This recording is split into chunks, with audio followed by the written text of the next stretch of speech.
Jay Gurudev. Sam Harris is a neuroscientist, a philosopher, an author, and perhaps most famously, an atheist. He, at the turn of the century, joined what would then be known as the Four Horsemen of the New Atheism, together with Richard Dawkins, Daniel Dennett, and the late Christopher Hitchens. And he became incredibly popular on the internet as a opponent of all forms of theism. But he stood in a rather unique, let's say, separation from the other three horsemen, in the sense that he was far more seemingly open to spiritual experience, to the transcendent, to the mystical experiences of yogis, of Buddhism, Hinduism to some extent. And so he's somebody that I have watched and listened to for quite some time, trying to piece together his real opinions on various topics that relate to my domain, of course, of Vedanta and Hinduism and spirituality and the religious landscape in general. And I find him to be somebody that I struggle to reach a conclusion on or a firm opinion on. The reason being, he clearly is somebody who thinks very deeply and very intelligently about many things. He clearly has excellent rhetoric. He makes very rational and logical points for the most part. The problem I have is that he is so determined to fight theism, to avoid entering the domain of the supernatural, of the unscientific, of the transcendent, ultimately, that it starts to create pockets of hypocrisy, of double standards, and of bias in many of the claims and statements that he makes. Now, I know that bias affects all of us. It affects myself as well when I make my claims, and it's something that we constantly have to mitigate for. We have to be wary of the implicit biases that we start to carry forward into our arguments, because it starts to compromise the logical or reasonable foundation of the various claims and arguments that we make. And so what I want to do today is speak on a video that was published in 2007 from Sam Harris, where he speaks about the problem with miracles, because I find this video to be full of exactly that, bias-based holes and inconsistencies in his arguments that I want to speak about. And this certainly won't be the last video that I do about Sam Harris and everything that he has to say about mystical experiences. So without further ado, let's get to it. Consider Christianity. The entire doctrine is predicated on the idea that the gospel account of the miracles of Jesus is true. This is why people believe Jesus was the Son of God, divine, etc. This textual claim is problematic because everyone acknowledges that the Gospels followed Jesus' ministry by decades, and there's no extra biblical account of his miracles. But the truth is quite a bit worse than that.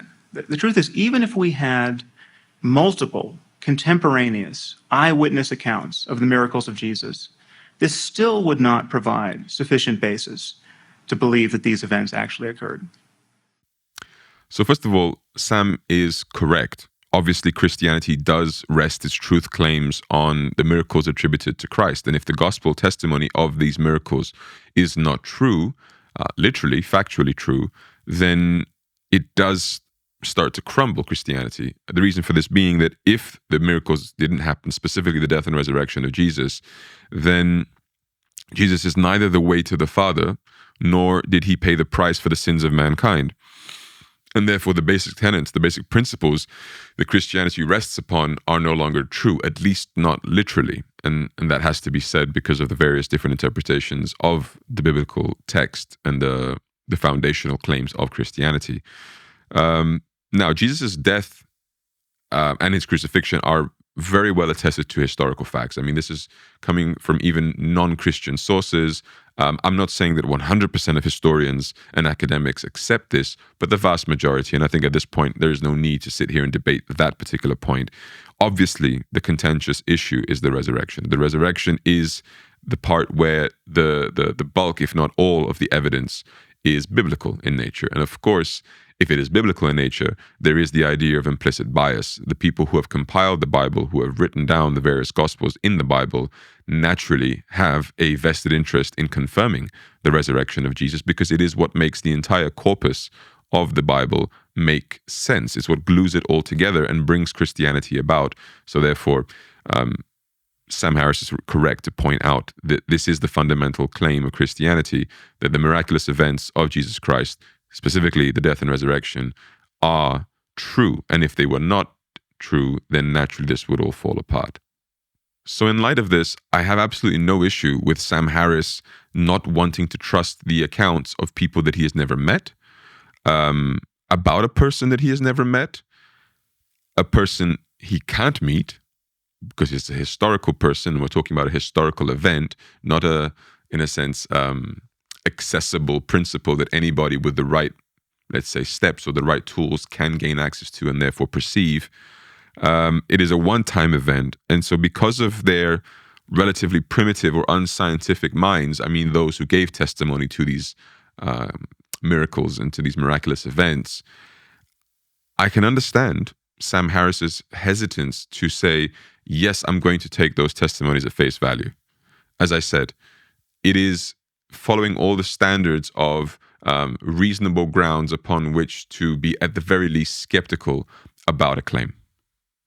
Now, one might play devil's advocate and say, but then you can't trust any historical account of anything, because naturally that's true of any historical event. You are not there to see it, you don't know the people might not be reliable, etc. So how can we trust anything that we know about history? Now, although you could level this argument at Sam Harris for saying, if you're doubting these testimonies, why don't you doubt all historical testimonies? But in Sam's defense, there are a couple of things that would immediately come to mind. I think first amongst those is, because of the supernatural element of these claims, there is a natural extra degree of skepticism that is warranted, because not only are they breaking the otherwise commonly understood laws of nature, but two, if these claims were to be true, they would have extreme consequential meaning for humanity at large, for the individual itself. So the idea of heaven and hell, the idea of God, the idea of the journey and purpose of the soul, all of these things have so much consequential meaning if these claims were to be true as they are presented in the biblical corpus, that it would necessitate far more scrutiny and to an extent more certainty before committing to something like that. It isn't like, for example, history about Alexander the Great, which, although we may doubt its veracity, it doesn't essentially matter, because the claims being made therein in the history of Alexander the Great aren't life-altering to me right now. And they don't speak about my consequences in the afterlife, whatever those may be. And so there is this trope that is thrown out there often, which is extraordinary claims require extraordinary evidence. I can understand someone thinking that way, and I can understand someone even demanding that, which appears to be what Sam Harris often does in this field, but I don't agree with it. I think just because a claim is extraordinary, it doesn't mean that we are required to provide anything other than our regular standard of evidence to support that claim. So what I mean by that is that if something extraordinary has happened, but you have the same standard by which you would believe other things, which is, for example, the corroborating testimony of 100 people or 1,000 people or however many it may be, I don't think it is necessarily fair to demand extraordinary evidence, because first of all, what does that even mean? I think nobody truly understands what it means to demand extraordinary evidence. And so it's more a feeling that comes about, which is, because this claim, because this event is so inconvenient, the consequence of my belief in this event might be so life-transforming and inconvenient to me, I want to erect every barrier possible to my acceptance of that point, but not out of any rational, cold, analytical process of discovering truth, but rather because there is an emotional, let's say, self-protection or an emotional inconvenience element inside of me that is acting against my acceptance of said truth. But it is very, very important that however inconvenient a consequence of a truth claim may be, that cannot serve as an obstacle to our accepting of that truth, our acceptance of that truth, if the claims are deemed believable by any standard metric of reasonability. And I think there are sort of contextual factors that have to be taken into consideration here. So in the case of the biblical testimony, the fact that the disciples who made these claims, however outlandish they are, were willing to die for those claims has to play a role in the overall assessment of the claims, because that's not insignificant. A person's willingness to die for their claim is not an insignificant part of the overall analysis of the claim. The reason being is that clearly personal agendas or personal benefit get thrown out of the window as a reasonable, let's say, issue that one might bring up when analyzing a certain claim. You say, well, of course they're saying that. They have everything to gain by saying that. That's a reasonable, let's say, challenge to put to a claim. But in the case of the Christian claims, and this is not me trying to prove the Bible, but rather just making a general observation, if somebody's willing to go to that extent, where there is extreme personal loss to making that claim, not personal gain, naturally they believe in the claim.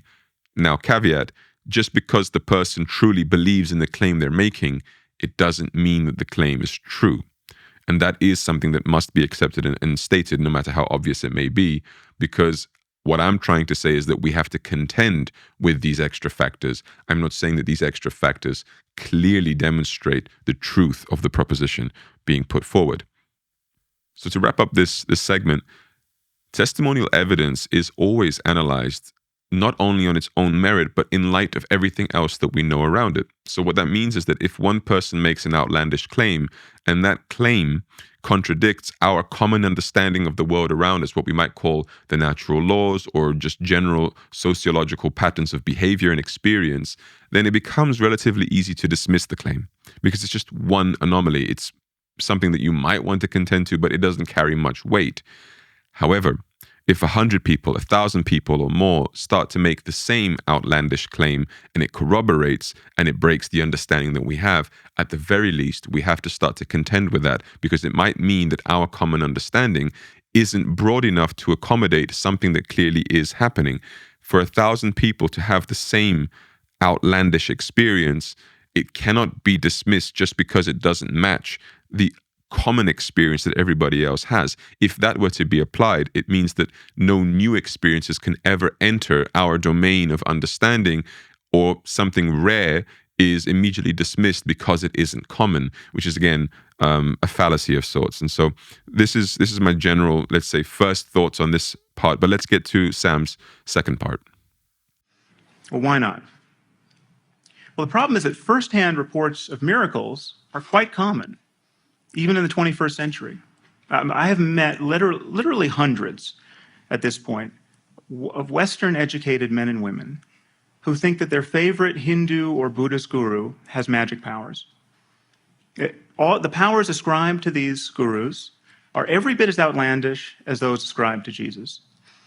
Now, I actually remain open to evidence of such powers, but the fact is that people who tell these stories desperately want to believe them.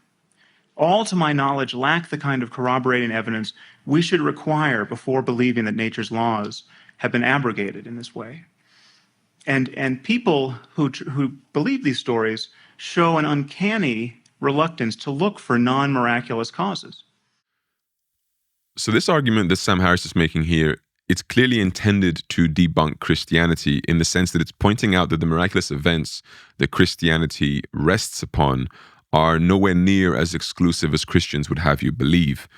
But in making this argument, we have to be wary of the fallacy of composition. So the fallacy of composition is as follows. It's the idea that you make a claim, for example, I met some people that were faking miracles, and then you make the fallacious conclusion that therefore all miracles must be fake. So because you've analyzed a part of a wider composition and you found a conclusion about the part, the conclusion must also be true for the whole.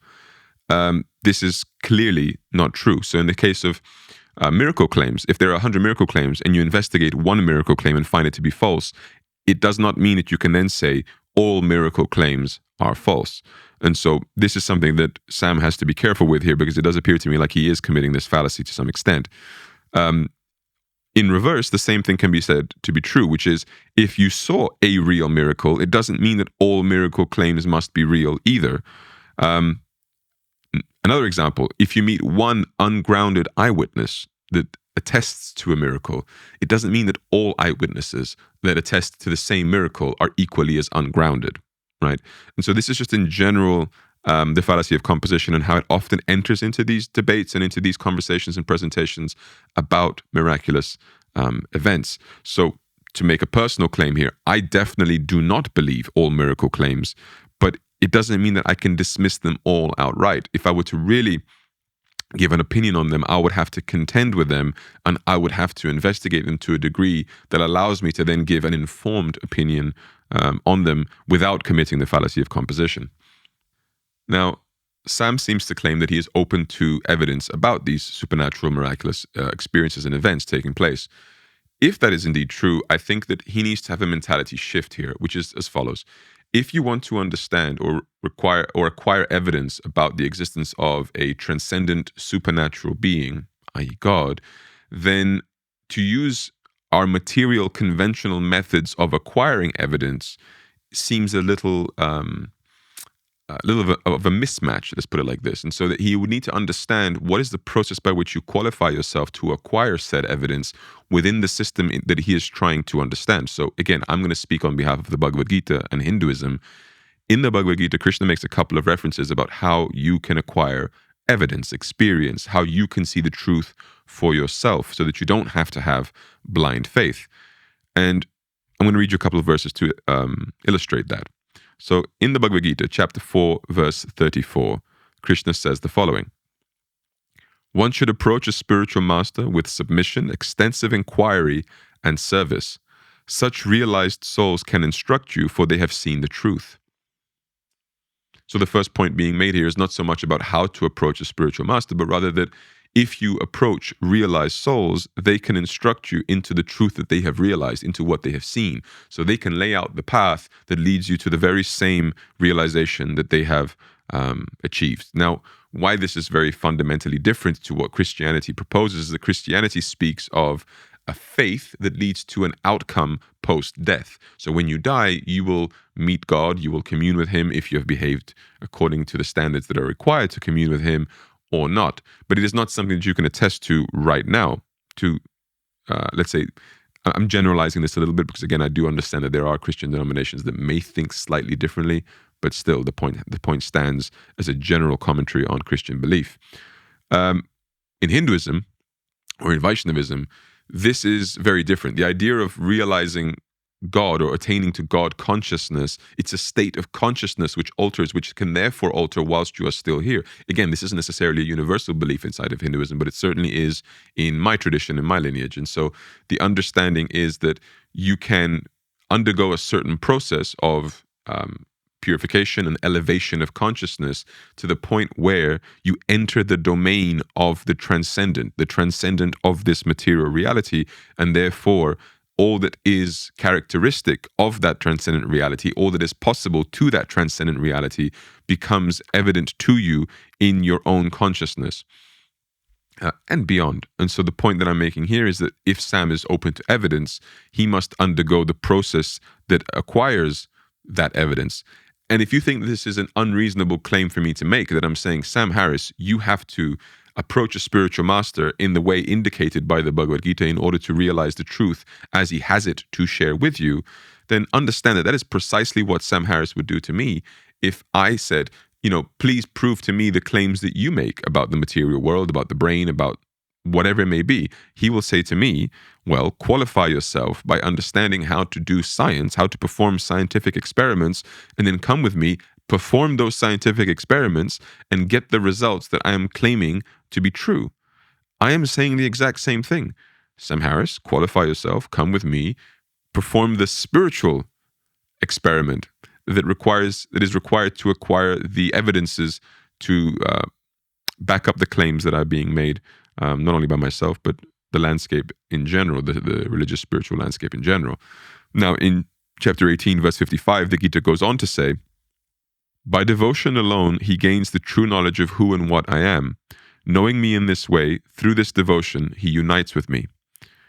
So the point here is that Krishna says that the way he can be truly known is through devotion alone. There are no other means to know him. And if that is the only road to access knowledge of him, then how can one who has never committed themselves to a path of devotion to God acquire knowledge of him, if that is the qualifier for acquiring knowledge to him? Now, I know that this may seem convenient, and you will say, well, I'm not going to fake devotion to God in order to acquire said evidence. but it also disqualifies you from the entire domain, because it's like me commenting on science despite never qualifying myself and never having conducted a scientific experiment in my whole life, and then sitting here and dismissing the entire domain. And then you'll say, yes, but even if you don't practice science, you can still understand the rational process behind it. Well, there is a very rational process behind this too, which is, if God is a person, then he will reveal himself to those which are favorable to him, that want a relationship with him sincerely. He has no compulsion to reveal himself to anyone who does not. End of story, essentially. This is a simplification of the matter, but still the point stands. And so therefore, if Sam Harris is indeed truly open to evidence, then I invite him to understand the ways by which that evidence is distributed by this supernatural reality, which I claim to be real, which most religious people claim to be real. In the case of the Bhagavad Gita, it is by approaching a spiritual master and acquiring the truth by him, through him, and secondly, by developing genuine, sincere longing or devotion towards that reality, towards that supreme person, because that is how one acquires knowledge. So different kinds of knowledge are acquired differently. Raw information can be acquired through observation, through reading, but knowledge of God's existence is acquired by a relationship with him, by relating to him, specifically through love, through devotion. Now, another claim he makes is that people who make these religious claims, these miraculous claims, these supernatural claims, are desperate to believe in said claims. Now, I cannot speak for everybody, but I strongly disagree with this point.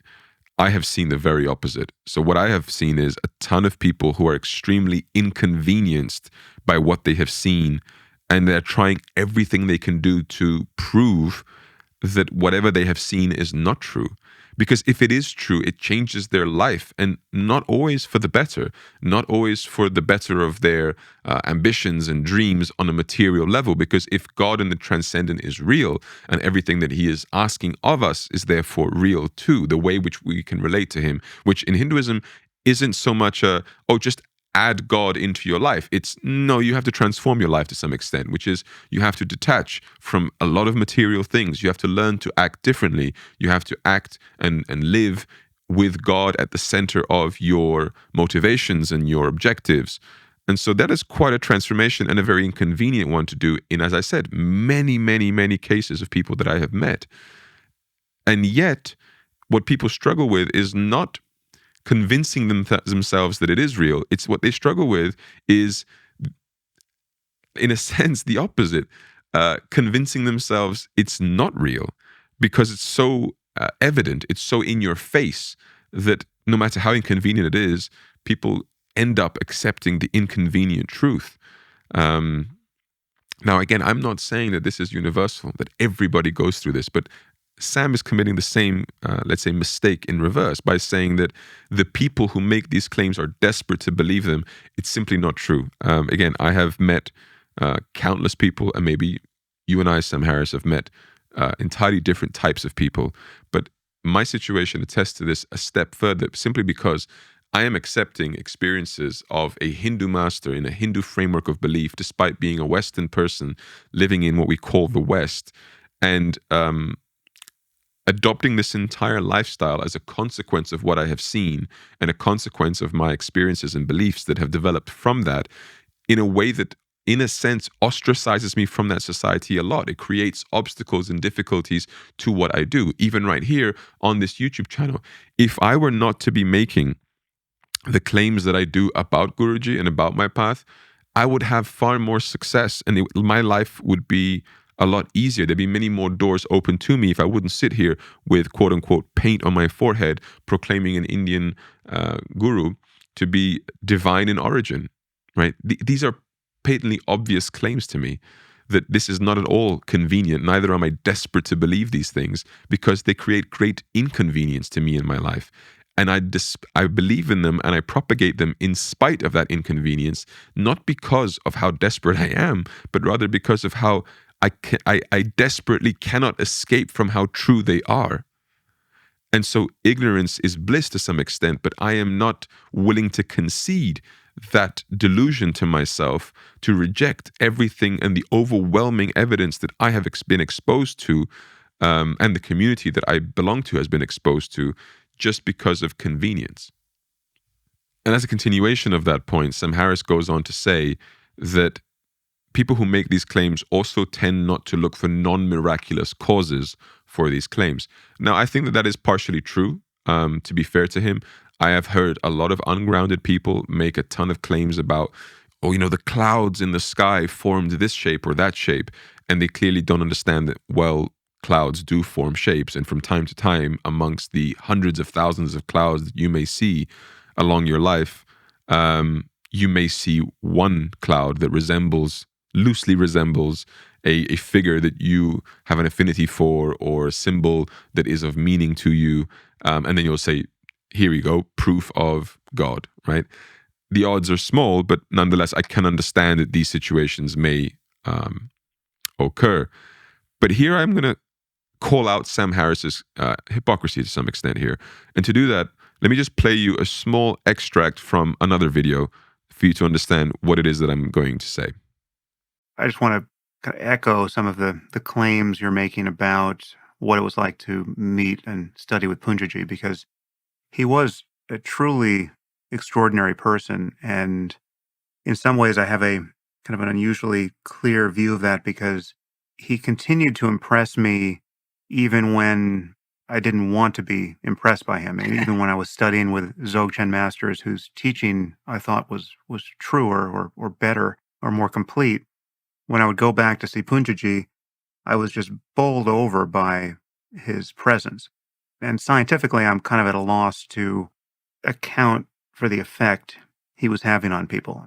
There was just a kind of induction into his energy that people experienced, where it was very common to sit with him for an hour. And I mean, those of us who had spent, months on meditation retreats, at that point I had sat, a 3-month retreat in IMS, and I'd sat many 1-month and 2-month retreats. And I mean, I can attest that sitting with him for an hour felt like sitting for a month on retreat. And I just, I have no idea what the physics of that situation is, but it's just, it was something that was happening, and it would happen even when I was critical of what he was saying, right? Where I was not actually a true believer in what he was teaching and how he was teaching it. And so he was incredibly useful for me.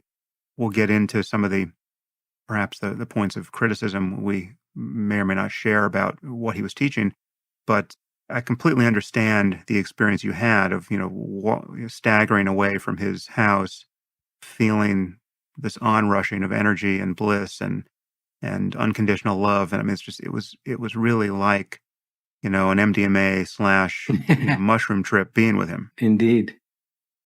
So as you can see, Sam Harris experiences the exact same himself in his testimonies about his meetings with Punjaji.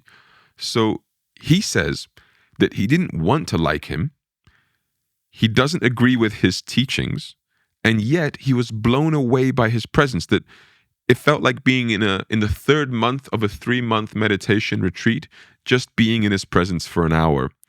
But more importantly, what he said was that he has no scientific claim, no scientific explanation for what he experienced in the presence of Punjaji. Now, here we see two things. Firstly, that here was a person that had no desperation to believe what he was experiencing, and yet he can't deny what he experienced. He didn't want to experience what he was experiencing, and yet he experienced what he experienced, and he's giving testimony to it. So that's Sam Harris playing devil's advocate to himself, in a sense.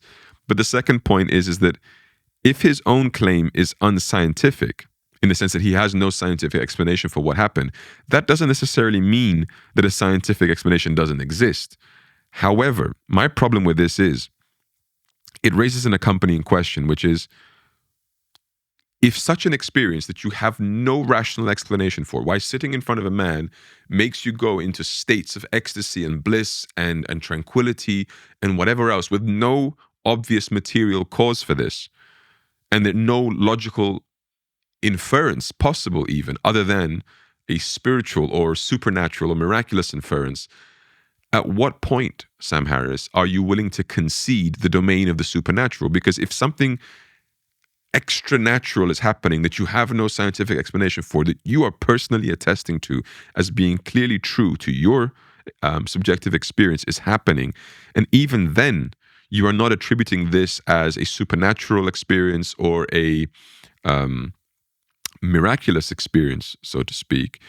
Then what kind of event or what kind of evidence, what kind of experience would have to happen for you to finally concede that label? Because words start to mean nothing if they cannot be attributed to their logical counterparts. What I mean by that is, if an experience is deemed as natural when it confirms our, let's say, empirical understanding of the world, and then you have an experience which does not conform to that empirical understanding of the world, wouldn't it be normal to call that experience supernatural? But instead of doing that, what you do is you say, well, I'm not going to call it anything. I'm going to say I don't yet know what it is. But that's a game you can never lose. That's playing tennis without the net. What you're doing there is you're saying anything that doesn't conform to the natural understanding of the world, I'm not going to concede that as being supernatural nor miraculous. I'm going to say that that's something that we are yet to understand, but we will. But that's a faith-based claim. You have no, let's say, proof that that will ever be understood. And if the spiritual framework of experience, if the spiritual understanding can offer explanations, valid explanations for why that experience can happen, and I will posit that there are very clear frameworks of belief posited by spiritual scripture and spiritual mystics and yogis and masters that do explain how that experience can happen. And it isn't based on the laws of material, empirical, let's say, science, let's put it like this. Then why would you not concede that? Why would you not say, well, that clearly is evidence that I have personally had that things exist, energies and consciousness and different things operating in a way that does not conform to our material empirical understanding of said things. And it does conform to the spiritual person's framework of their own claims that they make. And so this actually comes to the crux of a big issue I have with this entire domain of debating miracles and spiritual experiences and all of this, which is we can't seem to, as a collective, agree on a standard of evidence.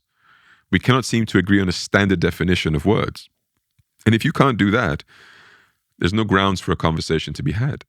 There's no grounds for any true investigation to happen, because you might be seeing the evidence in front of you, but because you don't know what you're looking at, you're never going to term it as evidence. You're never going to accept it as evidence, despite it being there staring at you in the face. Whereas someone else who has a different definition for evidence or a different standard is going to be looking at the exact same things that Sam Harris is looking at and saying, well, there's the evidence. And so this is something that I find extremely frustrating. And I think it needs to be the fundamental part of any dialogue or conversation about this. And so if Sam Harris wants to lecture about this, I believe that he first has to set the standard for what would be sufficient evidence. And if he says, I don't know what would be sufficient evidence, then I think it disqualifies him from being able to claim that I have never seen any evidence. Because if you don't know what you're looking for, you may have seen it and you simply can't identify it. And that's a point that I believe to be missing in nuance from his argument. To elucidate this, just to make it 100% clear, imagine that you're looking for evidence of the existence of God, and you say, God, please show me that you are real. And in that very moment, the clouds in the sky form the words, I am real, here is your evidence, right? And you would say, well, clearly there is your evidence, God is real. And Sam Harris, or anybody, not to put this on Sam, it's not his example, an atheist could potentially say, well, that doesn't prove God at all. It could just be an alien that has the power to manipulate the clouds, or even advanced technology of human beings that is able to manipulate the clouds. And so therefore they have done that, and there's a perfectly plausible natural explanation for how those words were spelled in the sky. Now, if that is your opinion, again, you are playing tennis without the net. There is nothing that I can do, nothing that God can seemingly do to prove his own existence. Now, you may play devil's advocate to my argument and say, but surely God knows what I would need to believe in him. And I would answer, if God cares to force you to believe in him, but he doesn't.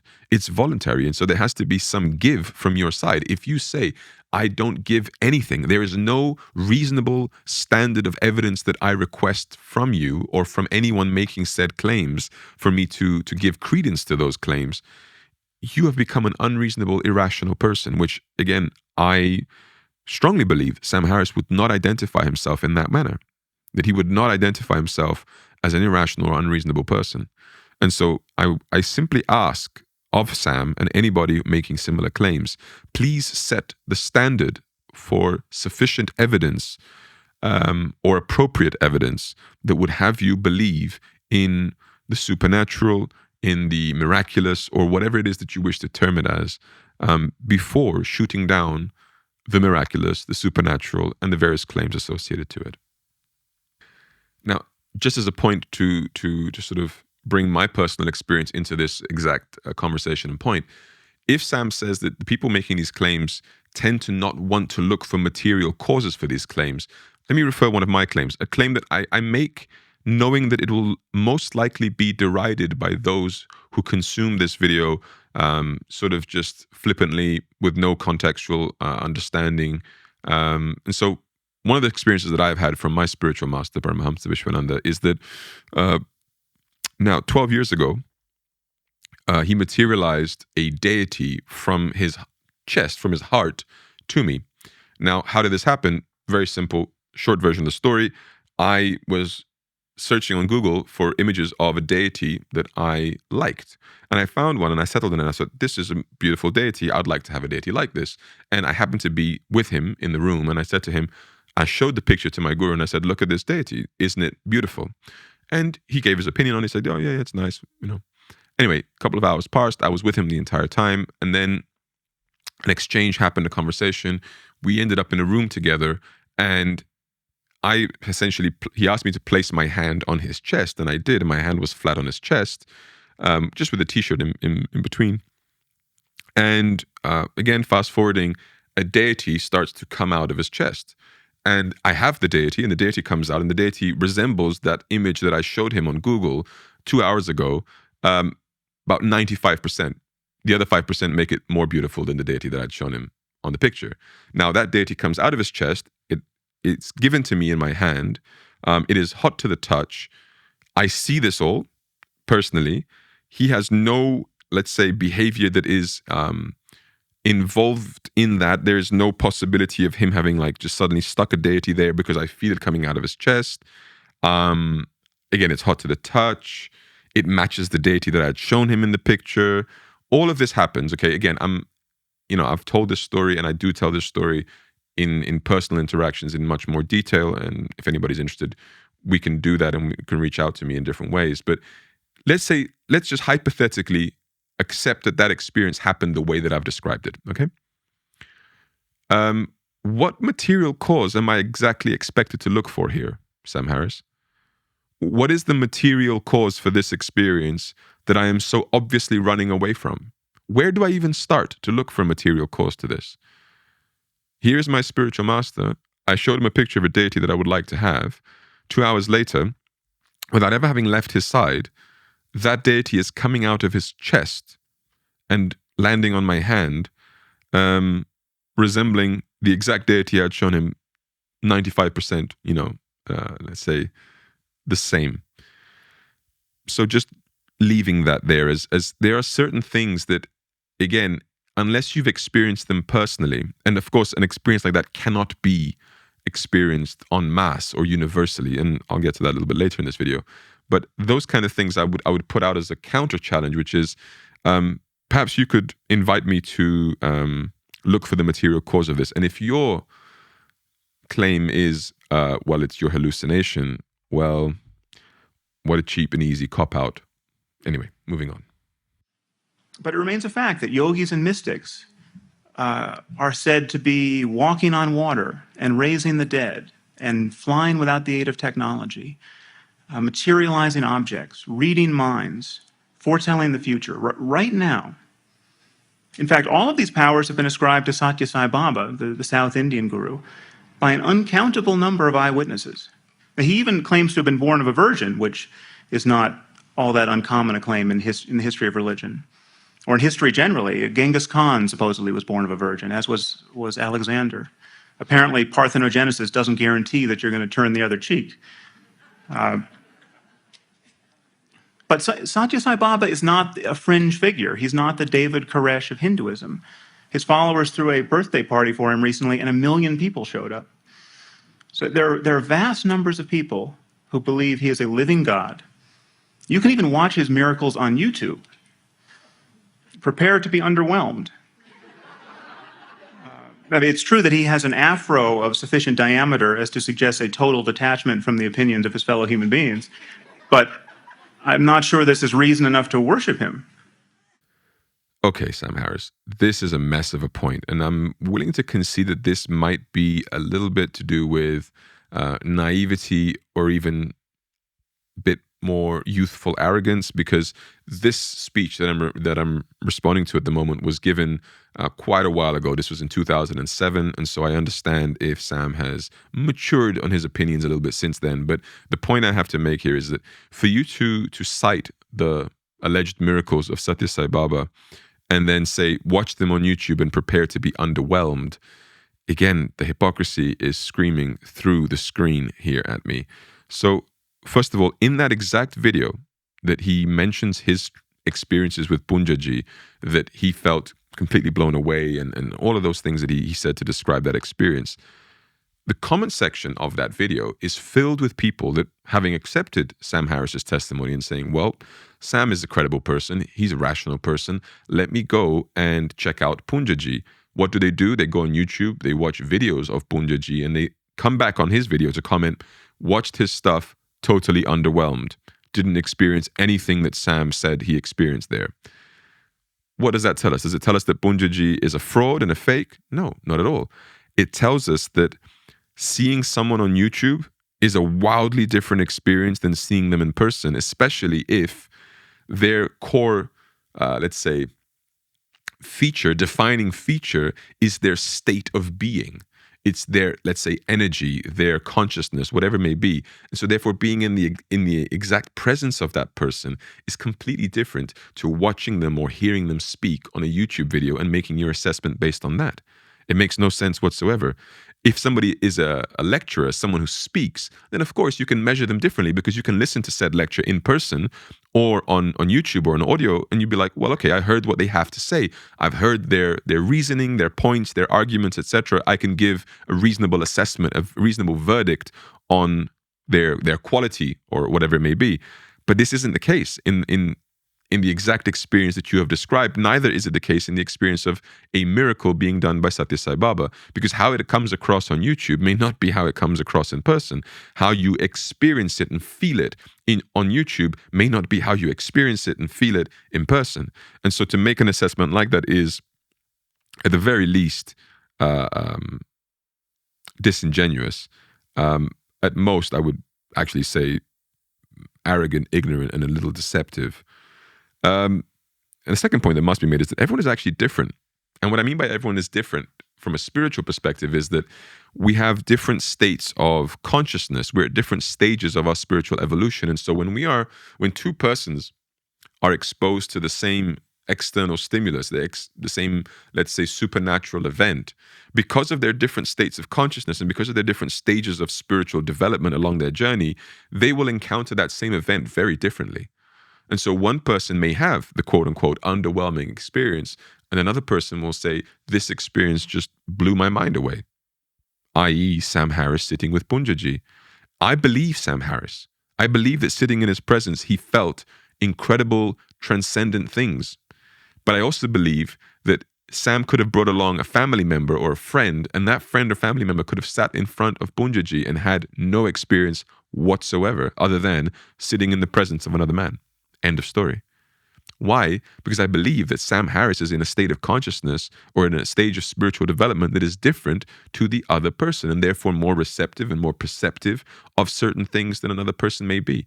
And that is true across the board. It is a universal point that I will make. And so therefore, making a point like this, watch these miracles, they're on YouTube, and prepare to be underwhelmed, is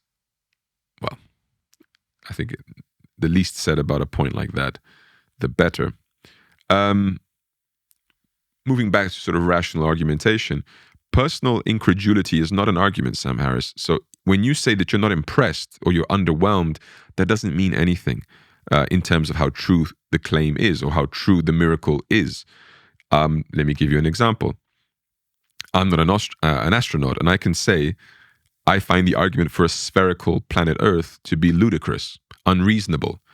What is an astronaut that has seen the spherical world, that has traveled out into space, going to do with a claim like that? They're just going to laugh at me.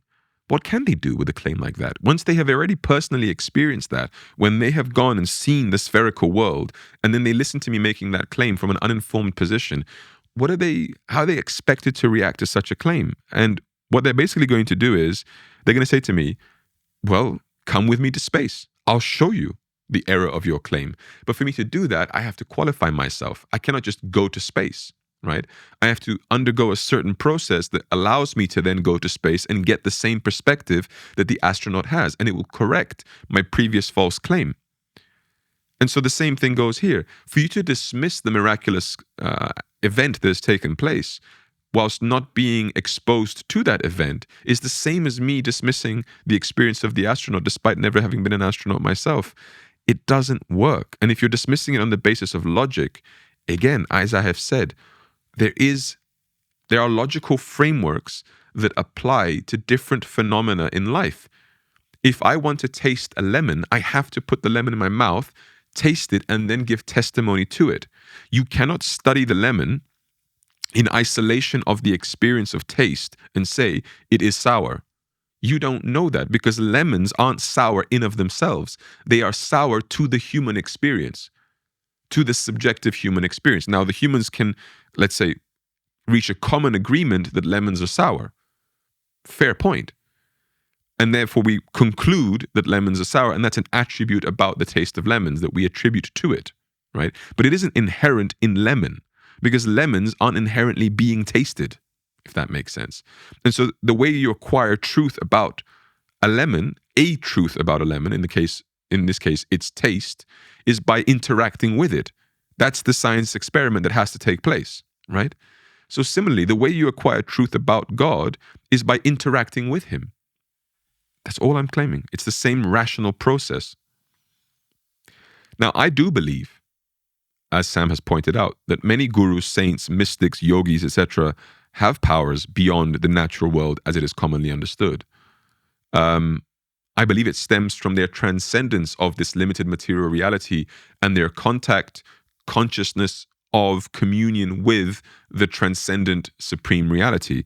Their consequent contact and identification with that reality, once they have transcended this one, allows them to, in a sense, perform acts or live and experience things that would otherwise not be possible to the conditioned material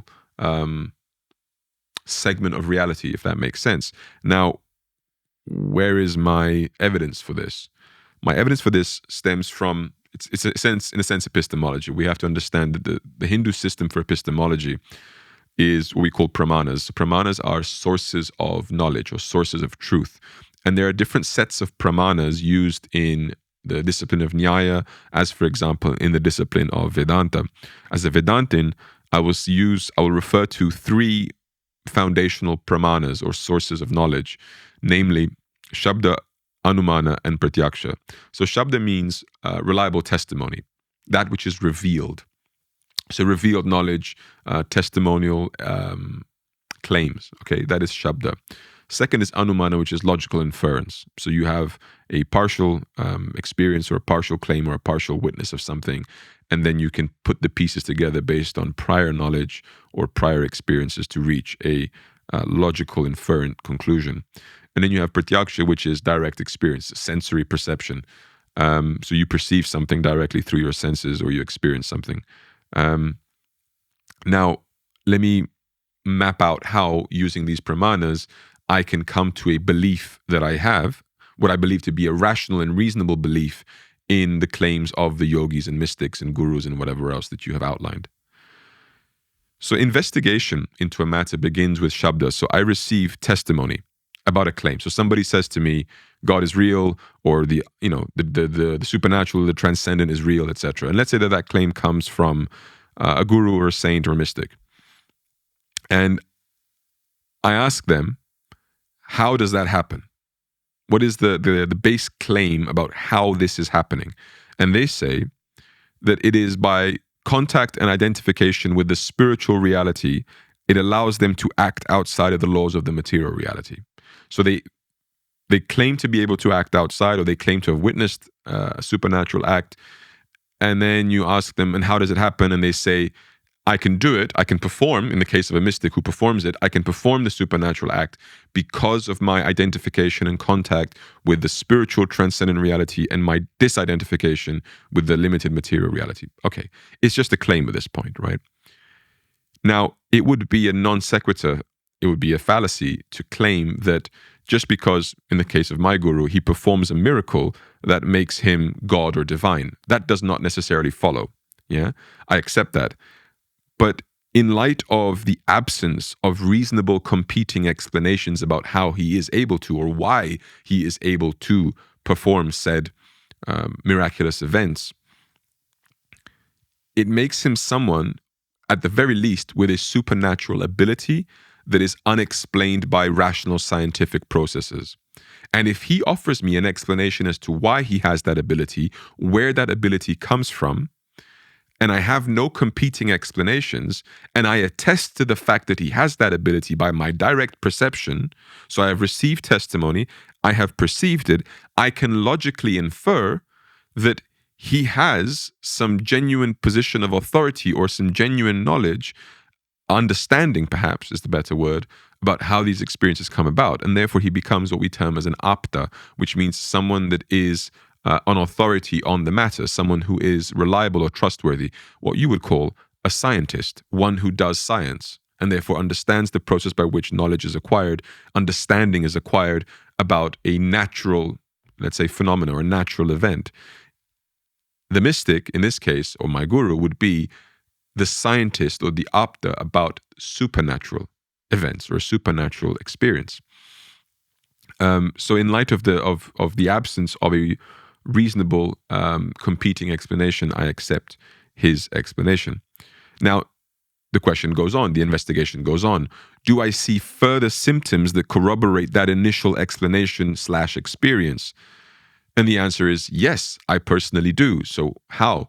By hearing the corroborating testimony of tons of other people that witness him being able to perform the same supernatural or miraculous activities. So the idea of having seen something that is supernatural becomes more and more credible and rational the more people attest to having seen it. The more I investigate those persons and find them to be trustworthy, grounded, intelligent, rational people, the more those claims continue to be, let's say, strengthened, right? So my inference only becomes stronger and stronger that there is something universal happening here, not subjective to my experience, because everyone else is experiencing something that corroborates it. Right? So the ideas of it being my hallucination, my delusions, my whatever, start to get less and less and less credible as more and more witnesses and more people come up with the exact same corroborating experiences. Then lastly, we have pratyaksha. Well, the only way I can finally conclude that journey, the only way I can sit here and say, without a shadow of a doubt, I know this to be true, would be if I would have the experience myself, if I would be able to reproduce this, for example. So that supernatural activity that he is doing, I can do it myself, or I gain consciousness of the processes by which this happens, by transcending this material reality personally.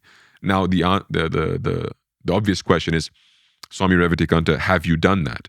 So my answer would be, in totality, no, of course not. That's why I'm still on the path and I am striving to achieve that. That is the goal. That is the compass that points north. Have I made steps in that direction? Yes. Have I experienced parts of that? Yes. And all of that feeds into my anumana, the inferences that I make that strengthen my convictions in the truth behind these supernatural and miraculous claims. It is following, therefore, an entirely epistemological, rational, reasonable process of deduction by which I am arriving at these conclusions. I hear a testimony about how these events happen. I have witnessed these events. tons of other people corroborate these events. There are no competing explanations about how these events take place that are equally satisfiable or rational or reasonable or compatible with the experiences that we have had. As this starts to mount up, you have the foundations for reasonable belief, justified belief, which for the longest time has been the accepted definition for knowledge, justified belief. So knowledge of the supernatural, knowledge of the miraculous is therefore a very real part of my life, and I've presented a case for why that is in very simple terms. Let's get to the final part of this video. In any case, so consider, as though for the first time, the foundational claim of Christianity. The claim is this, that miracle stories of a sort that today surround a person like Satya Sai Baba become especially compelling when you set them in the pre-scientific religious context of the first century Roman Empire, decades after their supposed occurrence. We have Satya Sai Baba's miracle stories attested to by thousands upon thousands of living eyewitnesses, and they don't even merit an hour on the Discovery Channel. But you place a few miracle stories in some ancient books, and half the people on this earth think it a legitimate project to organize their lives around them. Does anyone else see a problem with that? So in this point, I totally agree with Sam Harris. I do see a problem in this. I do see a problem that these thousands of miracles that Sai Baba has allegedly done are not, don't even merit 1 hour on the Discovery Channel, and yet everyone else in society organizes their life around the miracles attributed to Jesus Christ 2,000 years ago. I do see a problem in that, in the sense that I think the problem is not that there is a discrepancy here in the sense that miracles should therefore be dismissed. You know, if we can dismiss these, why don't we dismiss those? Rather, I would say the opposite. If we can contend with the miracles attributed to Christ, why can't we contend with the miracles attributed to all these other persons? So what I think should actually happen is that we should broaden our horizons, examine the eyewitnesses and the claims made by these mystics or about these mystics across the religious landscape, across the spiritual religious spectrum. Not only Satya Sai Baba, not only my guru, not only Hindus, but across all religions, across all saintly figures, so that we have a far broader, let's say, understanding of what is going on, and a far broader understanding of potentially the supernatural, and then organize our lives in light of the whole picture, not just one picture, whilst dismissing all other images. Now, that would include Christianity and its miracles, not at the cost of Christianity and its miracles. It would come only at the cost of the exclusivity of Christianity's miracles. And so what would that mean is that Christianity and its miracles wouldn't necessarily die, but they would have to be accommodated into a worldview that could accept that the supernatural or the miraculous events, transcendent realities, can be experienced or have been experienced or can be accessed through a variety of ways, not only through the Christian framework. And so if that were to be accepted, let's put it like this, that would be a far more, I would say, complete worldview. That would be a far more representative worldview of the actual world we live in, rather than, as you point out, dismissing the experiences that are happening over in India because it's in the primitive East. As Sam Harris points out in the video, at the time that he made this video, Satya Sai Baba was having gatherings of over 1 million people who were having these experiences, believing these experiences, many of them incredibly intelligent, rational people. Again, I'm not really making any claim about the miracles of Satya Sai Baba. I'm pointing out a solid point that is, the Sam Harris has made himself, which is why nobody takes these things seriously. And then if you say, well, it's because of the type of miracles, well, that the same can be said and has been said countless times about Jesus. Or say, well, it's because of the lack of good evidence. It's at least as good evidence as the evidence provided for the miracles of Jesus. I would posit that it's far better evidence because it's happening right now with people that are alive right now, not 2,000 years ago. And so there's very little standard by which you can say that one is reasonable whilst the other is not. And so if we have to contend with all of it, it comes to the crux of the problem. There's a reason people don't want to contend with the miracles of someone like Satya Sai Baba or anybody else. Again, I'm not saying whether it's true or not true. I'm just saying in general why people don't want to contend with this. Because if they do, it will destroy the existing framework that they have for understanding life. It will destroy certain cultural frameworks, belief frameworks, and there are very few things in the world that people hang on to as strongly as they do to their worldview, their framework of belief, their framework of meaning. And if any one of these truth claims, any one of these miraculous claims were to be investigated and come across as being a reasonable one, or at least as reasonable, if not more reasonable than the claims of Christianity, well, that would definitely have to, as I said, shift people's worldviews to a much broader, more accommodating one. And that would have big impacts on the way society organizes itself. Therefore, you can understand why these things aren't taken more seriously. Okay. Now, what is the elephant in the room with all of this? It's simple. Why would God or these mystics not just submit themselves to scientific analysis and put an end to all the speculation? Just prove that these miracles are real. You can do that in a laboratory. You can do that in controlled environments where cameras can be there, scientists can be there, all of this, right? Why not just do that? Okay? And the answer is very simple. In the Bhagavad Gita, chapter 7, verse 25, Krishna says the following: I do not reveal myself to everybody, but I cover myself with my Yog Maya. This deluded world does not recognize me as unborn and infallible. Now, for context, Yog Maya means illusory energy or illusory potency. So he covers himself by illusion so people cannot recognize him. So in simple terms, God is hiding from the world. Now, this verse in itself is not a justification, but rather a contextualization of the reasons that I'm going to offer as to why God remains hidden and why he doesn't submit himself to a laboratory to be studied.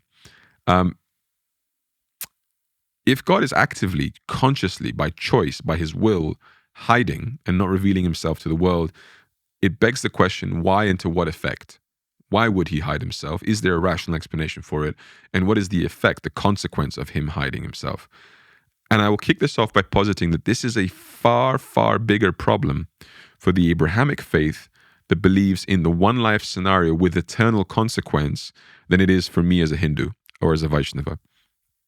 Exponentially bigger problem, because the hidden God, or God that is at least only subtly revealing himself, let's say, in a Christian worldview and an Islamic worldview, etc., is far more problematic because people have one life to get it right, and whatever comes at the end of that life is eternal.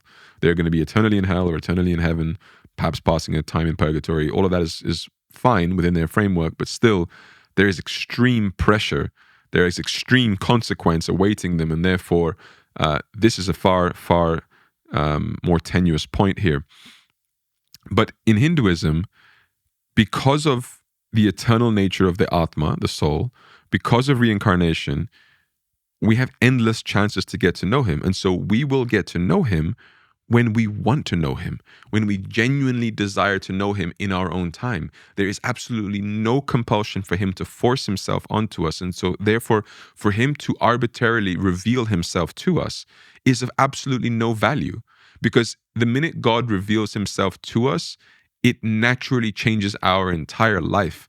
And if he does so unprompted, or because we have no desire to, we have no search for him, we have not called for him, we have not longed for him, and yet he reveals himself explicitly to us to the point where no denial is possible, which is what these types tend to request in a laboratory environment, you are actually forcing that reality upon us, and it removes the element of freedom of choice, which we do have. If God reveals himself universally, not individually, because individually I do believe God reveals himself, but if God were to reveal himself universally, beyond any reasonable doubt, it means that those who don't want to know him or don't want to be in a relationship with him would be immediately forced to accept a relationship with him and forced into a relationship with him, because they would have to contend with his existence and everything that becomes real as a consequence of that existence, right? And so that removes the element of choice that is given to us, truly given to us, to not want a relationship with him. Now, the issue, as I repeat, for the Christian is that if they choose not to have a relationship with him, they're going to be punished. And so the hiddenness of God is only a problem when you are punished for not finding God. It's like playing hide and seek, but the seeker gets tortured if they don't win. That's a problem. That is an issue. I 100% agree with that. But that is not the Vaishnava nor the Hindu God, nor the Hindu framework of belief. We are playing hide and seek with God if we choose to. If we don't choose to, we don't even have to play the game. We can just continue to live our conditioned material life with all its pitfalls, all its ups and downs in this reality for as long as we want, essentially, for as long as we want. But if we ever grow tired of this, or we ever become genuinely inquisitive and curious and whatever else it may be, then we can come to know God, and then God will reciprocate. As we approach him, he will approach us. As we come to him, he will come to us. Therefore, there is no eternal hell awaiting those who choose not to know him. The hiddenness of God becomes not only possible, but it becomes even reasonable, because, as I said, were he to reveal himself universally, it would force people into relationships, and it would no longer be voluntary love and voluntary longing and voluntary desire that is the foundation. Sincere longing would no longer be the foundation for a relationship with God. And that is the crux of why, in a sense, spiritual life is constructed in the way it is, why it is so present, but at the same time hidden. Why it has clearly been given to me. I cannot deny this at this point, that I have had countless experiences to the point where my belief is beyond reasonable doubt. And yet someone else may come up to me and say, well, I have had none of the experiences that you have had, so why should I believe? And I'll say, you're right. You are right. You're right. Why should you? But you know why? What you shouldn't do is that you shouldn't dismiss my claims as being false. You see, those are two different claims. You saying, I cannot come to believe the same thing you do because you haven't been exposed to the same experiences that I have is a reasonable point. You not contending with my experiences and the logical propositions behind them and simply dismissing them as being false because you haven't had something equal to them, you have no reference for understanding my experiences, does not grant you the ability to dismiss them as being false. That is not how it works. You can then say to me instead, is there a way by which I can have the same experiences that you have had so that I can check whether they're true or not? And I can say yes, as I have today in this video. Then we can compare apples with apples instead of comparing apples with oranges. And to close this off, in chapter 6, verse 45 of the Bhagavad Gita, Krishna says, by striving earnestly, the practicing yogi who is purified of their faults attains perfection after many births and reaches that supreme goal. That's the point. Striving earnestly. And I believe that Sam Harris has not been striving earnestly to receive the evidence that he claims to be so open to receiving. And I believe that he should be. He should be engaging in the science of acquiring spiritual experience before being as bold and as frequent in his rejection and dismissals of the supernatural and miraculous experiences that he so often fights and refutes in the world today.